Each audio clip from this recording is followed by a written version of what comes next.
সিরিয়ার কাছে ধরাশায়ী হয়ে কি বললেন মানালো? মাস কয়েক আগেই মানালো মার্কুয়েজের হাতে দায়িত্ব তুলে দিয়েছে সর্বভারতীয় ফুটবল ফেডারেশন।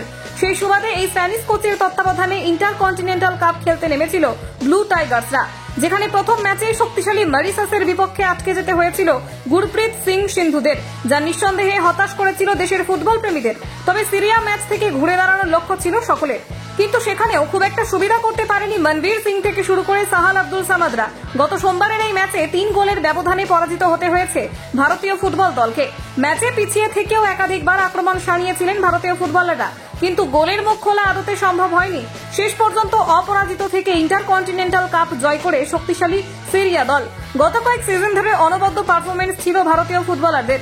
লেবাননের মতো একাধিক শক্তিশালী প্রতিপক্ষ দলকে হারিয়ে এই খেতাব ধরে রেখেছিল ব্লু টাইগার্সরা, কিন্তু মানালো জামানার শুরুতেই ছেদ পড়ল এই সাফল্যে, যা নিয়ে নিজেও খুব একটা খুশি নন এই স্প্যানিশ কোচ। জনপ্রিয় মাধ্যমের মুখোমুখি হয়ে তিনি বলেন, ম্যাচের প্রথমার্ধ নিয়ে আমি প্রচন্ড ক্ষুব্ধ ছিলাম। আমাদের ফুটবলাররা যথেষ্ট চাপে ছিল, যার প্রভাব পড়েছিল দলের পারফরম্যান্সে।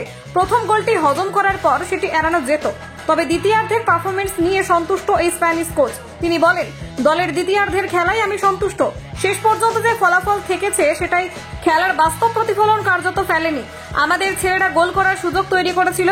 বিরতির পর খেলোয়াড়দের মনোভাবে যথেষ্ট বদল ঘটেছিল। আমরা যথেষ্ট সাহসের সাথে লড়েছি। একাধিকবার ব্যবধান কমানোর সুযোগ তৈরি হয়েছিল। তবে সিরিয়ায় অনেক ভালো ফুটবলার আছে। প্রতি আক্রমণেই তারা আমাদের পরাজিত করেছে। গোটা ম্যাচ জুড়ে তাদের অনেক সুযোগ ছিল। কলকাতা 24/7.in